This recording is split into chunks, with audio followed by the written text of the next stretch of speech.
Welcome to the Tipping Point Show. I'm Jimmy Evans, and I want to say Happy New Year to you. I hope you had a great Christmas and holiday season. And today I want to show you a message from the conference that I did called Signs of the Very End Times. I think this is one of the most significant messages I've ever brought. Some of you may have been at the conference and you heard it. You may have heard it online, but I want to give everybody an opportunity to hear this. Signs of the Very End Times. And you've probably heard me say, I don't believe we're living in the end times. I believe we're living at the end of the end times. And this is something that I'm going to document from Scripture here in this message. So listen to this message and I'll join you at the end. This message is called Signs of the Very End Times. I want to talk about very end time signs. The purpose of signs, there are three basic reasons for signs. One is direction.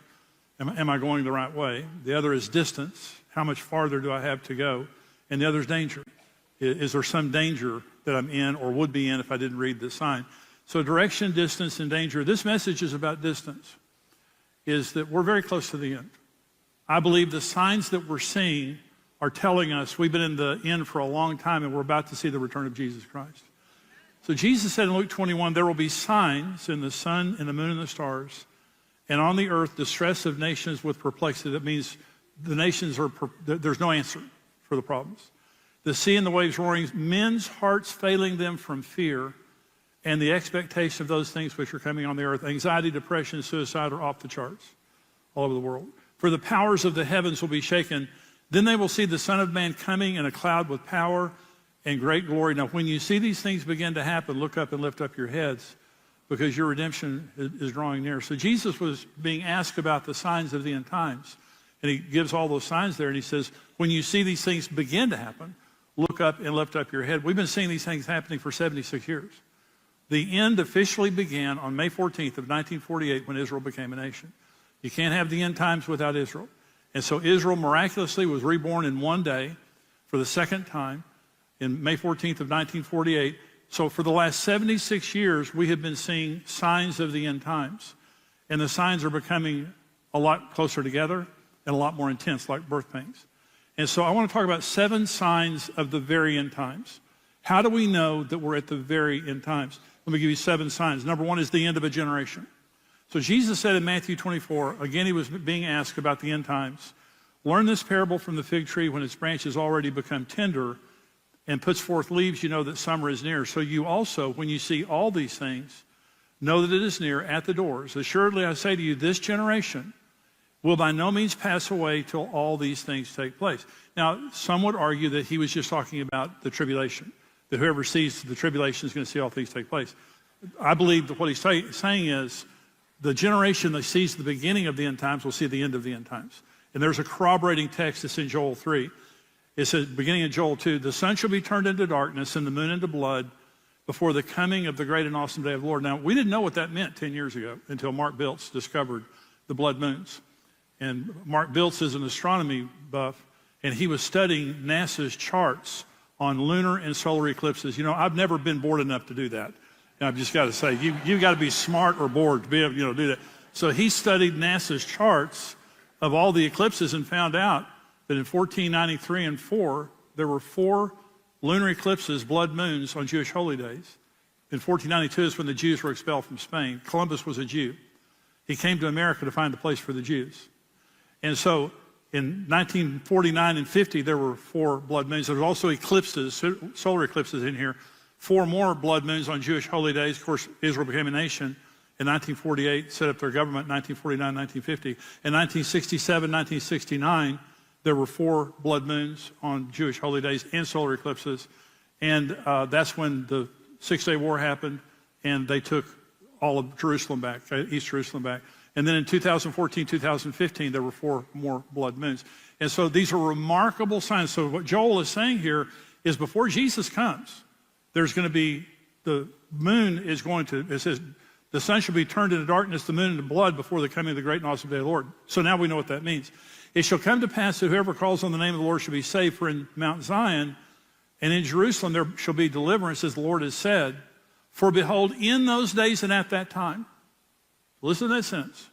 In those days and at that time, when I bring back the captives of Judah and Jerusalem, I will also gather all the nations and bring them down to the valley of Jehoshaphat, and I will enter into judgment with them there on account of my people, my heritage Israel, whom they've scattered among the nations, and they've divided up my land. Now, this is God in the first person. God in the first person is saying this: in those days and at that same time, when Israel comes back as a nation, I'm bringing all the nations down to the valley of Jehoshaphat. That's the valley between the Temple Mount and the Mount of Olives. I'm coming into judgment with all the nations because of the way they've treated my people, my heritage Israel.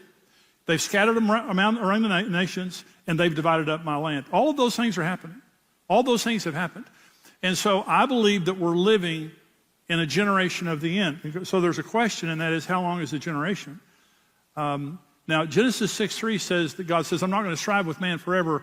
His days will be 120 years. Now, he wasn't saying that a generation is 120 years. He was speaking to Noah's generation, warning them in 120 years there's going to be a flood. He's saying, this is an evil generation. I'm not striving with you forever. In 120 years, I'm going to flood the earth.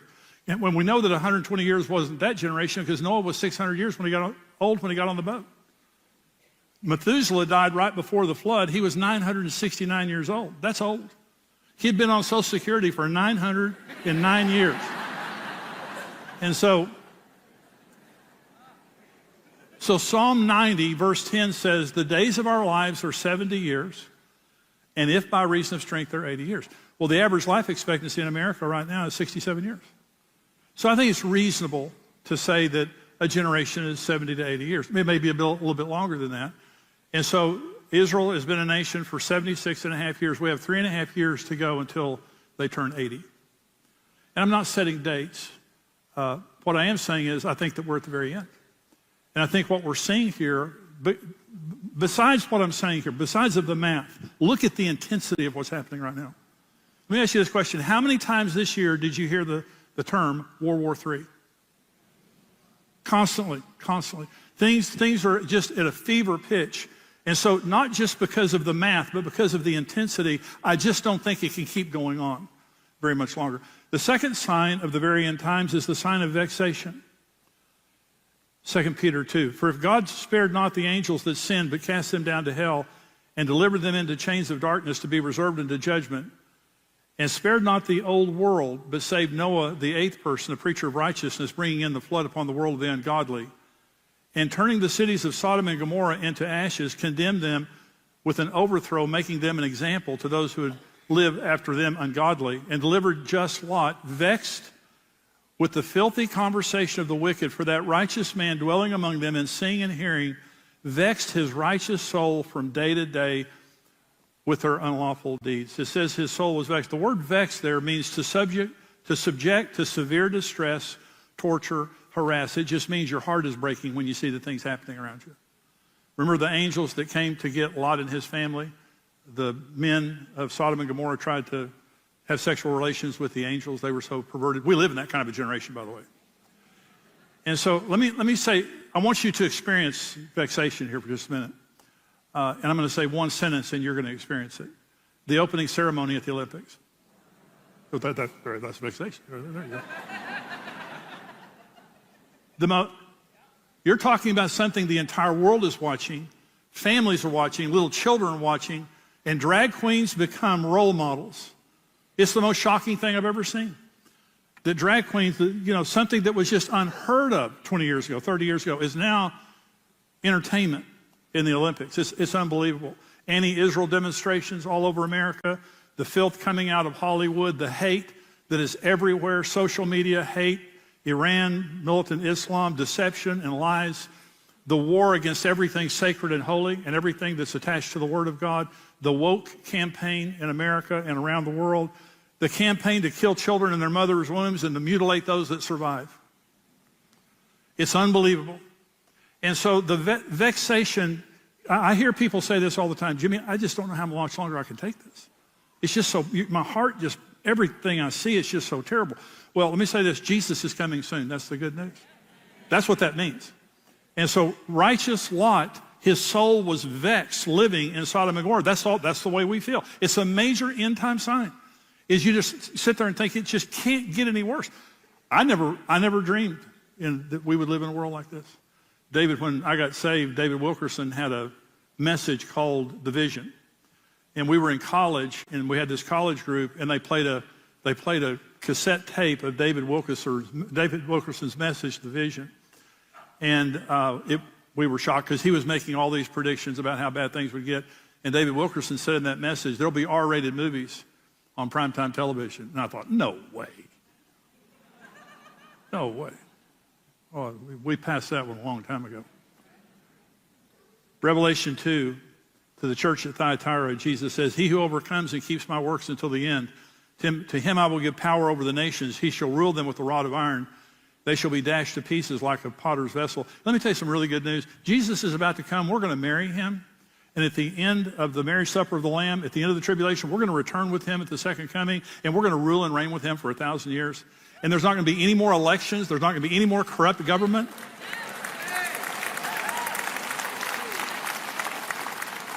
We are going to be ruling and reigning with him with a rod of iron. We're not going to take any lip from people. We will be the co-regents of the earth with Jesus Christ, and there will be righteousness for 1,000 years on this earth. That makes you feel good, doesn't it? And so the vexation that we feel right now, they're going to be feeling later on, not us. Here's the third very end time sign. It's the possible 10th red heifer and the preparation for the third temple. Numbers 19, 1 and 2 said, the Lord spoke to Moses and Aaron, saying, this is the ordinance of the law, which the Lord has commanded, saying, speak to the children of Israel that they may bring you a red heifer without blemish, in which there is no defect, and on which a yoke has never come. Then Numbers 19:9, then a man who is clean shall gather up the ashes of the heifer and store them outside the camp in a clean place, and they shall be kept for the congregation of the children of Israel, for the water of purification is for purifying from sin. So they have to have the ashes of a red heifer, of a perfect red heifer, to be able to cleanse the Temple Mount, the priests, and get ready for a temple. And there has to be a rebuilt temple. Here's what 2 Thessalonians chapter 2 says, let no one deceive you by any means, for that day will not come unless the falling away comes first, and the man of sin is revealed, the son of perdition, who opposes and exalts himself above all that is called God or that is worshipped, so that he sits as God in the temple of God, showing himself that he is God. Now, there doesn't have to be a temple until the middle of the tribulation. Okay? And so the Jews are ready to rebuild the temple in Israel right now. The Temple Institute, I was in the Temple Institute 2 years ago, took a tour of the Temple Institute. They have all the priests trained from the bloodline of Aaron. They have all the priests trained ready for the temple. They have all the priestly garments, musical instruments, instruments for sacrifice and worship in the new temple. When we went into the Temple Institute, they said, all of the things you see here, these are not replicas, these are all kosher. These are the actual garments and musical instruments and everything that will be used in the new temple. They also have the menorah, a solid gold menorah in the Jewish quarter on display in the Jewish quarter in Israel that will go into the new temple. They have the cornerstone ready for the temple. They have the Levitical choir trained and ready for the temple. And we went all through the Temple Institute, and we got to the very last room right before we left, and a curtain parted, and it was an exact replica of the Ark of the Covenant. And they said, this is a replica of the Ark of the Covenant. We know where the real one is, and when the time comes, we're going to go get it. It's on their website. It's on the Temple Institute website. They have priests that have actually seen the Ark of the Covenant. That's the good news, okay? So Indiana Jones doesn't have it. It's in Jerusalem, they believe, and they're going to go get it. So according to the Mishnah, which is the oral tradition, record of the oral tradition of the Jews, there have been 9 red heifers since Moses, and the 10th red heifer will usher in the reign of the Messiah. Well, 2 years ago in September of 2022, 5 red heifers, perfect, were flown from Dallas-Fort Worth Airport, about 5 miles from here, to Jerusalem, to Israel. And those 5 red heifers are still there. 3 have been deemed unclean. 3 have been disqualified. 2 qualified. Now, they came of age last year. When they flew them over there, they were too young to be slaughtered and sacrificed. They're of age right now, and they can be sacrificed and slaughtered. And 2 of them are clean. They only need 1 of them. Here's the problem. So when the red heifers were flown over there, it caused a firestorm, and it was the pretext for the October 7th terrorist attack. This is a Hamas spokesperson, Abu Obaida, and this is a quote from him.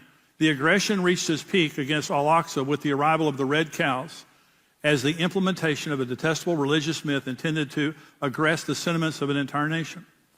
And so before October 7th of last year, they could have easily They have to sacrifice the red heifer in a place that's adjacent to the Temple Mount. It has to be on the Mount of Olives. They have two pieces of land that are adjacent to the Temple Mount. They have to sacrifice the red heifer on one of those pieces of land, and the problem is they're in heavily Arab neighborhoods, and they're open. They can't do it in secret. And so the Jews are smart enough, they're going to figure something out, I can tell you that right now. And the other thing is, I think they probably already have the ashes of red heifer. And I talked to Mondo Gonzalez this week because he's talking to all the people that are over there. They have these red heifers in a visitor center in Shiloh. All someone would have to do is just walk up and throw some bleach on one of them, and they're disqualified. So we don't believe those are the actual red heifers. We think that those are just decoys. We think the real two kosher red heifers are hidden somewhere, possibly already sacrificed. I don't think they're going to advertise the fact that they've got the ashes of a red heifer because it would cause World War III. And so, but right now, listen to what I'm saying, signs of the very end times. We're waiting for the 10th red heifer. They have to have one. We have 2 kosher red heifers over in Israel right now. They're ready to be sacrificed. They have every single thing necessary to sacrifice them. They're just waiting for a time when it won't cause World War III. Let me say one more thing. When the 2 witnesses show up, they're bulletproof. They can't be killed. If anyone tries to kill them, they're killed in like manner. They call down fire from heaven, all that kind of stuff. When the 2 witnesses show up, they'll say, boys, go get those red heifers and sacrifice them. No one's going to bother you. They'll be able to protect the temple builders and everything. Here's number 4, sign of the very end times. Technological explosion in AI. Daniel 12:4, but you, Daniel, shut up the words and seal the book until the time of the end. Many shall run to and fro, and knowledge shall increase. So Daniel is an extremely prophetic book, and the angel was saying to Daniel, Daniel, this book won't be understood until the very end times, and you'll know you're in the very end times because knowledge will increase and travel will increase. Well, of course, that's what we've seen. So let me talk about why technology is important for the end times. In 1948, the end could not have come because the technology didn't exist for it to come. Let me give you some examples here. Revelation 11, when they have finished their testimony, they're talking about the 2 witnesses, the beast that comes up from the abyss will wage war against them and conquer them and kill them. Their corpses will lie in the main street of the great city, which has the symbolic name Sodom and Egypt, where indeed their Lord was crucified. Those from every people, tribe, tongue, and nation will gaze on their corpses for 3.5 days, and they will not allow their corpses to be buried. The inhabitants of the earth will gloat over them and be glad and exchange gifts because these 2 prophets tormented the inhabitants of the earth. Wait a minute now. So this is written 1900 years ago. And John is saying here that when the 2 witnesses are killed, this is a 3.5-day event. A 3.5-day event. When the 2 witnesses are killed, the entire earth watches it. Well, that couldn't happen in 1948. That couldn't happen in the year 2000. Couldn't happen in the year 2010. You say, well, they have satellite TV. No. So right now, 6.92 billion people have smartphones. Not telephones, smartphones. For the first time in human history, every human, by the way, 6.92 billion, there are 8 billion people in the world. If you take away the babies and little kids, everybody's got a smartphone. So for the first time in world history, the 2 witnesses are killed, and everyone on earth says, I hate those guys. I'm so glad they're dead. And they start sending gifts to each other when they die. That's how you know you're not liked. When people start sending gifts when you die. So a preacher in the 1920s said, Jesus can't come until Israel exists as a nation and everyone in the world can see the same thing at the same time. And they thought he was a nut. Can I tell you a little secret? Israel exists and everyone in the world can see the same thing at the same time. In Revelation 11, 1900 years ago, told us the entire world was going to have to see the same thing at the same time. And now we have the technology. Revelation 13, the Antichrist has centralized control over the world's economies.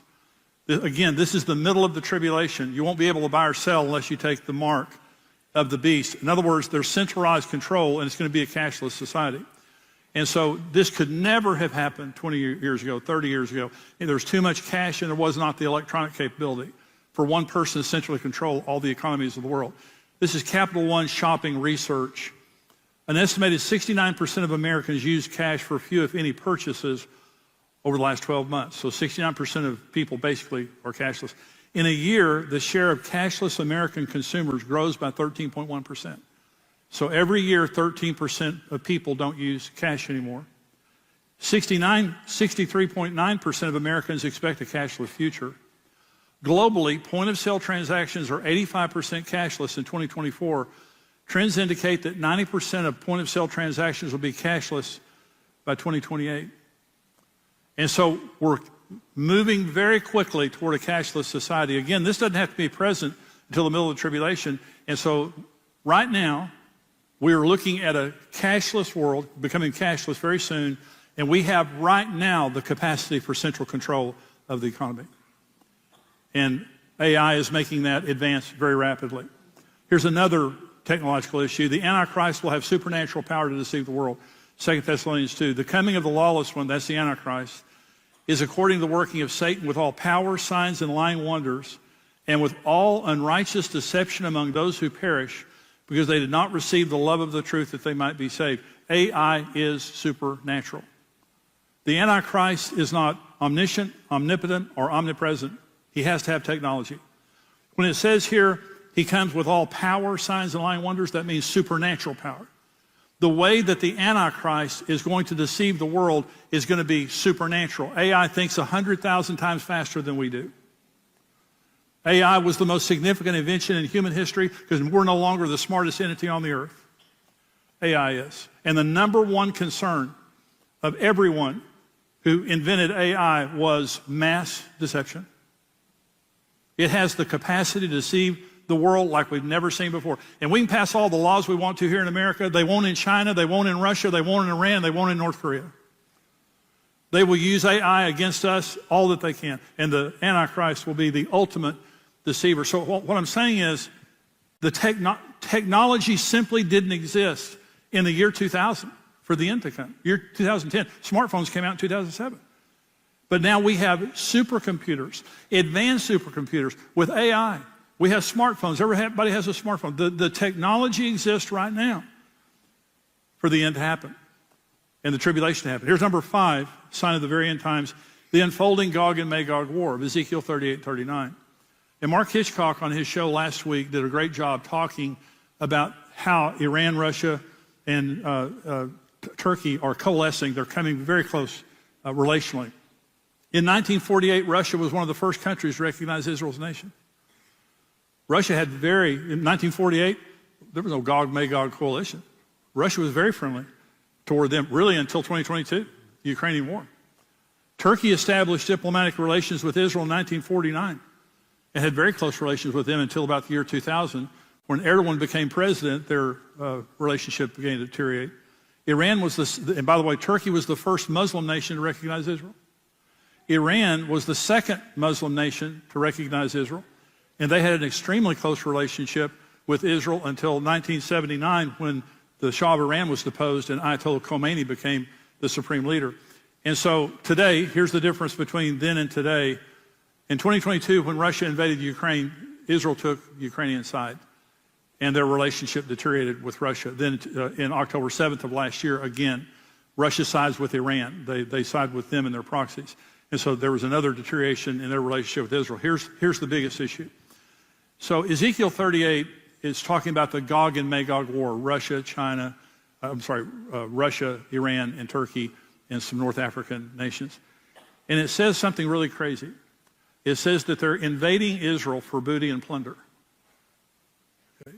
And what? I mean, forever, people would say, you're coming to Israel for, it's a really tiny little place. They've got some vegetables and stuff. The Dead Sea might be a good thing for you if you want to steal it. They have mass gas deposits off the Mediterranean coast. They are now building a pipeline, and they're going to be Russia's #1 competitor in selling natural gas to Europe. Europe hates buying their energy from Russia because Vladimir Putin manipulates them all the time and shuts their gas off. They're going to start buying. Israel is about to become the #1 competitor of Russia for natural gas. And they've got something massively valuable for them to come and to take plunder with.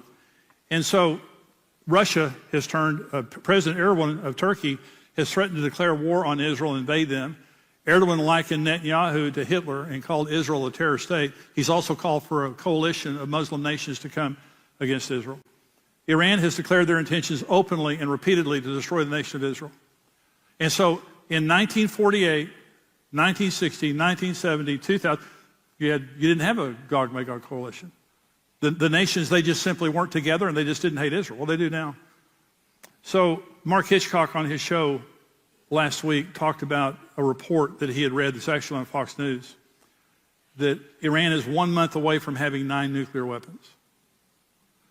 That they are already enriching uranium at 60%.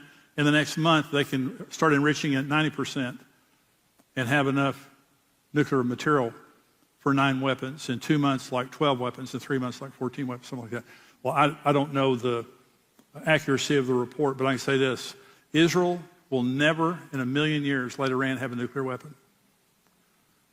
And by the way, we need to take up an offering and buy some new pagers for Hezbollah. And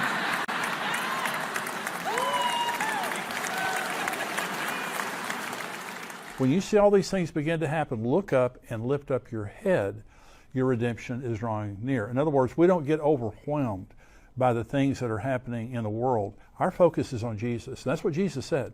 Look up, lift up your head, your redemption is drawing near. And I can tell you this, we're closer to the redemption than we were yesterday or this time last year.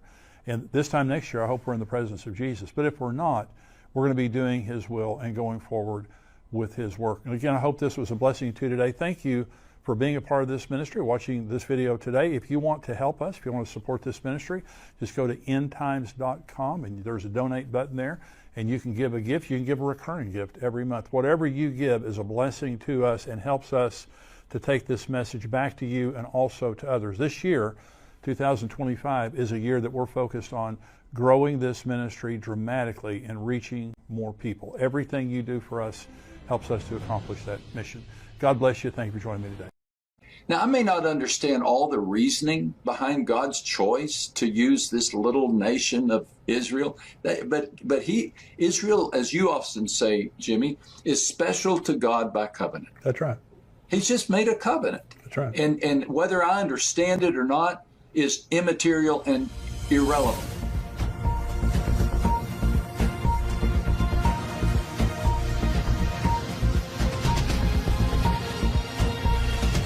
Welcome to the Tipping Point Show. I'm Jimmy Evans. I'm so glad that you're joining me today. I've got a very special interview coming up in just a minute. But before we do that, let me just remind you that we have our Israel trip coming up this year, November 29th through December the 8th. It's Pastor Ed Young Jr. of Fellowship Church here in Grapevine, Texas. Myself, we're going to the Holy Land. We would love to have you go with us on endtimes.com. You can go there. It'll give you all the details there of how you can sign up. We're filling up, and this trip will fill up. So if you're wanting to go and you haven't signed up yet, go on endtimes.com and sign up. We're going to go all through the Holy Land. We were there in December. It's just always such an incredible blessing. And it's really a blessing to be there with other believers. We'll have our expert tour guides. We'll have a number of buses. We'll have expert tour guides on every single bus. Pastor Ed and I will be there teaching at different sites through the Holy Land. And I can't wait to meet a lot of you. You know, I just have really 2 opportunities through the year to get to meet you guys. One is at our conference that's coming up next September, and I'll be talking about that more next week, but also this Israel trip. I look forward to being able to shake your hand and get to know you and spend some time with you in the Holy Land. So if you're interested in going to Israel with us, endtimes.com. Go on there, you get more information and sign up. We'd love to have you join us there. It's a great pleasure today to have my good friend Max Lucado joining me on the show. Max is a teaching minister at Oak Hills Church in San Antonio. He isn't just a best-selling Christian author. Except for the Bible, he is the best-selling Christian author of all times with 92 million of his books in print. I know most of you watching and listening right now have been blessed by Max's books and ministry. But today he's here with me to talk about the end times. Max, welcome to the show. Thank you so much for joining me. Oh, it's great to be with you, Jimmy. You know, I hold you in such high esteem. I love you.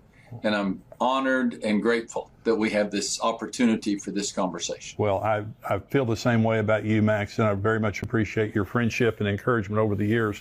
You have a gift of being able to communicate truth in such an understandable way. And, you know, people love it, and people love your books, love your teaching, your preaching, your ministry. But you've had a journey that we've talked about concerning the end times. You had a certain view that we call amillennialism, and we talk about it here on endtimes.com. But you've made a progression. Is that right? You've changed your view. Yeah, it is. You know, I'm 68 years old, and for most of my life, I embraced the view of teaching that the Revelation 20 description of the millennium was symbolic. And I was raised in an amillennial church. I attended a college that taught me amillennialism. I have never had a premillennial professor, premillennial pastor, or even been a part of a premillennial class. But little by little, over the years, I moved from one point of view to the other and embraced more of a literal view of the millennium. It's really important, though, that I say that I am so grateful to God for my amillennial professors, my amillennial pastors.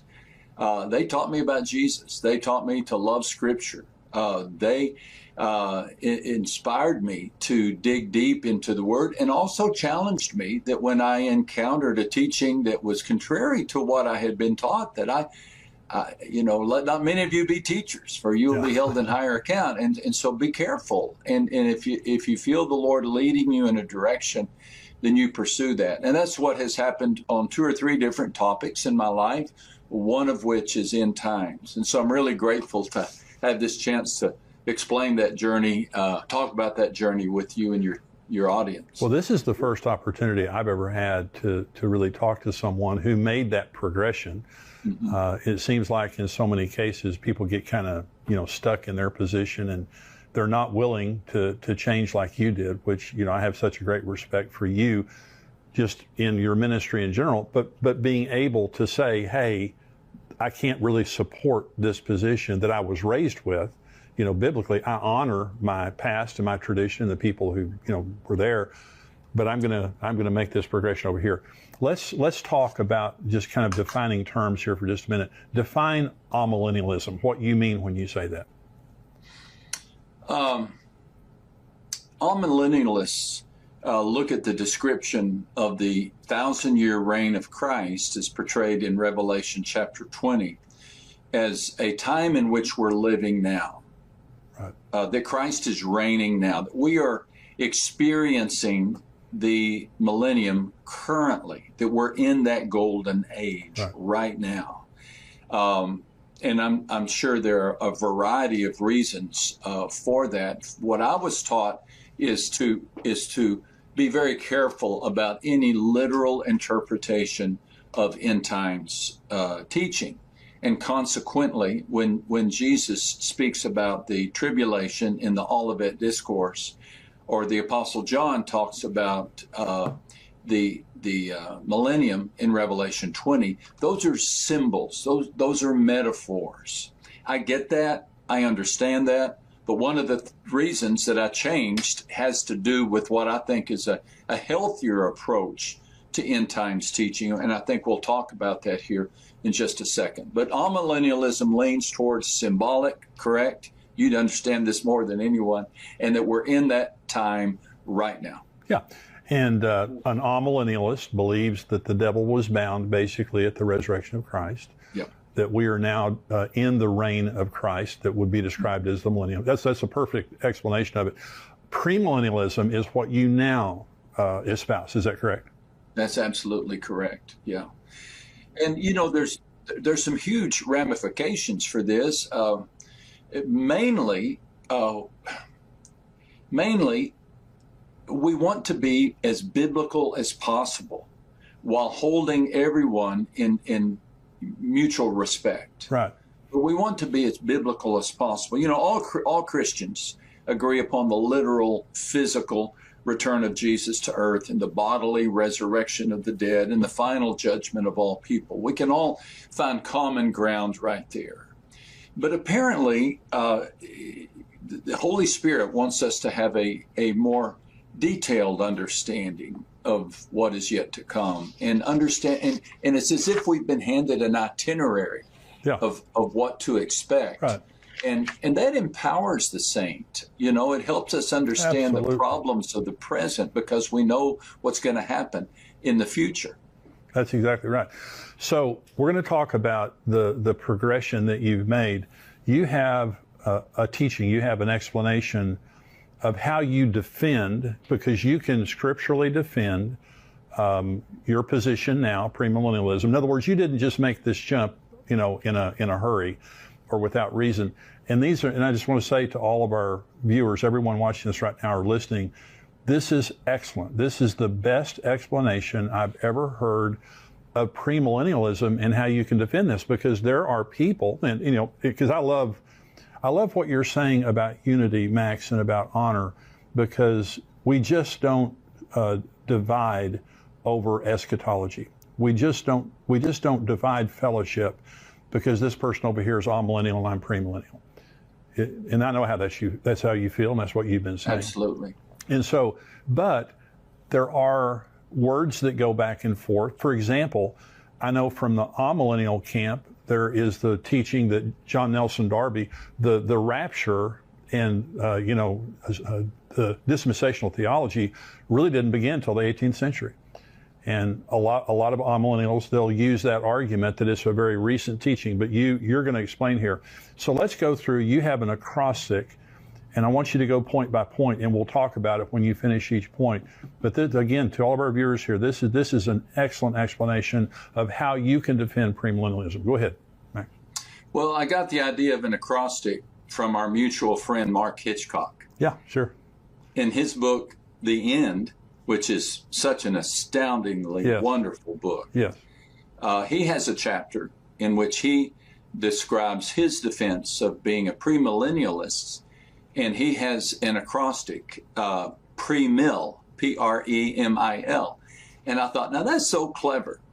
As I began to sense a shift in my own heart, I wanted to be able to explain this because, again, many of my friends are amillennial. I'm going to have to tell former pastors and professors, friends, why I've made this change, and I'm happy to do so. Yeah. I'm happy to do so, but I sometimes have trouble remembering things.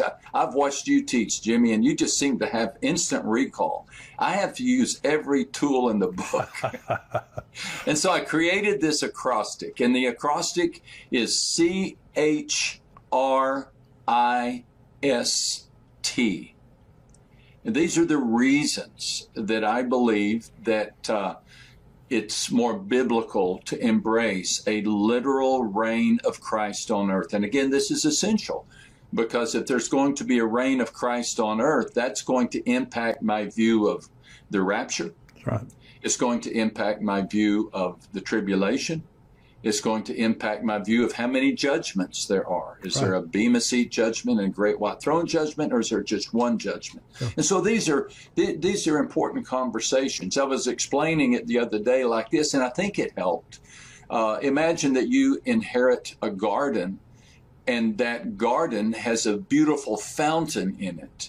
And you have to decide if you think that fountain was supposed to be there or if you can remove it. Well, the millennium is kind of like that. You have to decide if the teaching on the millennium is supposed to be there or if you have the liberty to remove it. And how you respond will dictate the way you treat the rest of the garden. Does that make sense? That makes total sense. And, and again, when you start teaching on this acrostic here in just a minute, it's going to make perfect sense. But when you remove the millennium from your end times theology, you've got some major scriptural problems. You do. And this is what you're going to talk about. So go ahead. Yeah. Okay. So CHRIST. Thank you again for letting me talk about this. C reminds me of the phrase covenants yet unfulfilled. I believe that covenants govern end times. That God has made promises, specific promises, and that the place for me as I began studying end times is not so much in the prophecies, but in the covenants. That God has made some promises, and He is a covenant-keeping God, and He has to fulfill these. And so the only way that these covenants can be fulfilled is in a literal reign of Christ. Let me just give you 2 or 3 examples. Now, we could talk the whole time about just this covenant, but the earliest covenant is Genesis 1:28. Be fruitful and multiply, fill the earth, and subdue it. And then Adam and Eve are told to have dominion over the fish of the sea, over the birds of the air, over the cattle, over the earth, and every creeping thing that creeps on the earth. Now, we know what happened. God gave this instruction to Adam and Eve to rule over and to subdue creation. And this creation is on the earth, Yeah. not in heaven. Adam was created to oversee it, but he didn't. With temptation came the rebellion and the fall and the curse. Consequently, humanity has fallen away from its intended position to oversee the earth. I don't know anybody who's commanding beluga whales these days. So what does God do about this covenant? Does He just say, oh, they messed up, so I'm changing my plan? I don't think so. I think the gifts and calling of God are irrevocable. In our lives, we have to change horses in the middle of the stream, but God doesn't. God doesn't. And the way this covenant will be fulfilled, or one way it'll be fulfilled, is a time in which we will reign with Him. As 2 Timothy 2:12 says, we will reign with Him. A fulfilled covenant demands that there be a time in which we reign with Christ on the earth, and we subdue creation. We don't oppress creation, but we oversee creation. That's just one example of a covenant yet unfilled.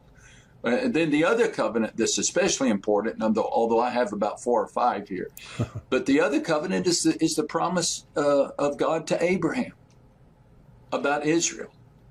Blessings to Abraham for his life, the blessing of many descendants for Abraham, and then most of all, the guarantee of a specific piece of land forever. Genesis 15 and verse 18. God said, to your descendants, I will give this land. Now, this land includes modern-day Israel, plus parts of Egypt and Syria and Lebanon and Iraq. This covenant has yet to be fulfilled. Yeah. It's yet to be fulfilled. Now, if God doesn't keep His promise to Israel, how do I know He'll keep His promise to me? That's right. So this is a high-stakes question.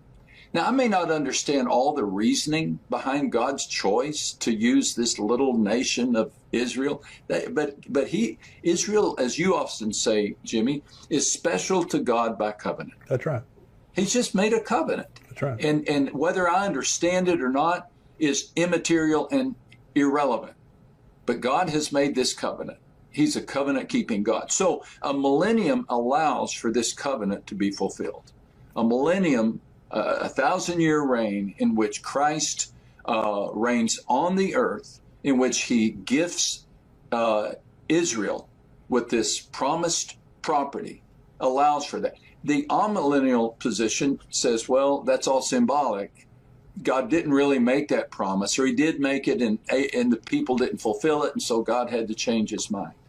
I think millennialism, premillennialism, allows me to respect the covenants of God and embrace them, and that's a huge issue, because if God can't keep His covenants to Adam and Eve, to Abraham, how do I know He can keep His covenants to save my soul? It's just so well said. So I want to ask you about Israel related to amillennialists. For example, amillennialism, replacement theology flows out of amillennialism. Would you agree with that? Yes, sir. Yeah. And so they simply believe that the church has replaced Israel because Israel after AD 70 didn't exist until 1948. And of course now they do exist again. How does the amillennialist view what's happening right now? Is Israel, they see it as just immaterial and just kind of a lucky thing, or do they think there's anything significant to it? 1948 sure changed the game, didn't it? It sure did. Well, I mean, everything changed. I think it would have been easier to be an amillennialist before Israel was returned to their native land. That's the super sign of end times, right? I mean, Absolutely. That really, and I can empathize with somebody, I don't know, 1,000 years ago, say, well, Israel could never have that property again. I could empathize and say, okay, so I will take another view. But now that Israel has been given that property, does that not encourage me? Does it not show me that God can do this? Yeah. God can do this. He can work miracles. And the fact that that happened should encourage me to see that God can do even more. But yeah, and as a minister, Jimmy, for many years, had you asked me, I would have said, well, really, we are Israel. Yeah. We are Israel, we the church. And so what happens to ethnic Israel or the nation of Israel is secondary. And that's the position I took, and the position still taken by many amillennialists today. Do you think that amillennialism necessarily breeds anti-Semitism? Because I know you've never been anti-Semitic, but there are, I heard, and let me just say, I heard a very well-known leader a Christian leader say one time that Israel is an armpit of a nation in the Middle East that means nothing. And I challenged him on that statement. And that's an extreme position, but now I'm telling you, this is a very popular guy. And I challenged him on his position, and I honestly think he's changed since then. But I don't, do you see in the churches that you were raised in, the Bible college you went to, the seminary, did you experience anti-Semitism there? Not a bit. Yeah, not good. a bit. Good. Not a bit. Yeah. I guess I could envision a logical consequence of amillennialism leading to that, but I didn't experience, just the contrary. Highest respect, highest appreciation for the Jews and for what God did through them to send our Savior, to give us the Scripture, to start the church. So I didn't sniff out any anti-Semitism in my teaching. Good. Okay, number 2, the H. Okay, I like this one. I mean, I like them all. I like them all. But this was really a significant game changer, and that's the history of the early church. So we're working down this acrostic: covenants, history, and then we'll look at RIST. But the history of the early church, I was really surprised to learn that for the first 300 years of church history, the leaders were premillennial. Yes. Most significant among them was Papia, the bishop of Hierapolis, a disciple of none other than the Apostle John. Wow. Man, I nearly fell out of my chair when I read this. Because here's a student of the Apostle John who taught and promoted premillennialism. If the student of the inspired apostle who wrote the book of Revelation taught students or taught people to embrace the literal 1,000-year reign of Christ on earth, that pretty well seals the deal for me. And then we could add to that, I've got my list here, Irenaeus, Tertullian, Justin Martyr, who said, I and every other Orthodox Christian feel certain that there will be a resurrection of the flesh, followed by 1,000 years in the rebuilt, embellished, and enlarged city of Jerusalem, as was announced by the prophets of Ezekiel, Isaiah, and others. Wow. So the fact that the fathers of our faith embraced the promise of an earthly reign of Jesus is extremely compelling to me. Extremely compelling. And again, because I've been premillennial for a long time, there is this constant statement that is made that dispensational theology really was invented. And I do agree that John Nelson Darby and Schofield and others, they defined it. They helped us understand it, but they didn't invent it. Because as you're saying, the early church father, for the first 300 years, all the early church fathers were premillennial. They believed in a literal millennium, and the rather than premillennialism being new, amillennialism, and I know it started about the 4th century, but still, it's the newer teaching, not premillennialism. Jimmy, can I ask you a question? Sure.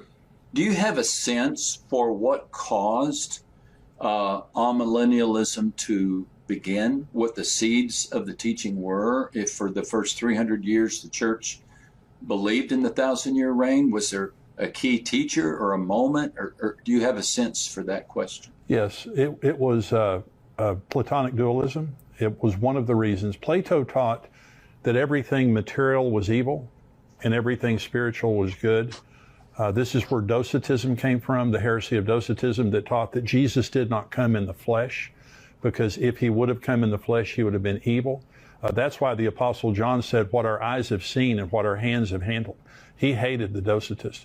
And so they believed that everything in the material realm was evil. So this was called Platonic dualism. And so one of the reasons that the amillennial view became popular was when Platonic dualism infiltrated the church. When Constantine got saved and, Christianity became legal, Platonic dualism infiltrated the church, and they believed that Jesus could not come and rule on the earth because that would be evil. That would be, so the church can be here, because we're fallen, even though we're saved, but Jesus can't do that. That's one of the reasons. I'm sure there were others, but that was one of them.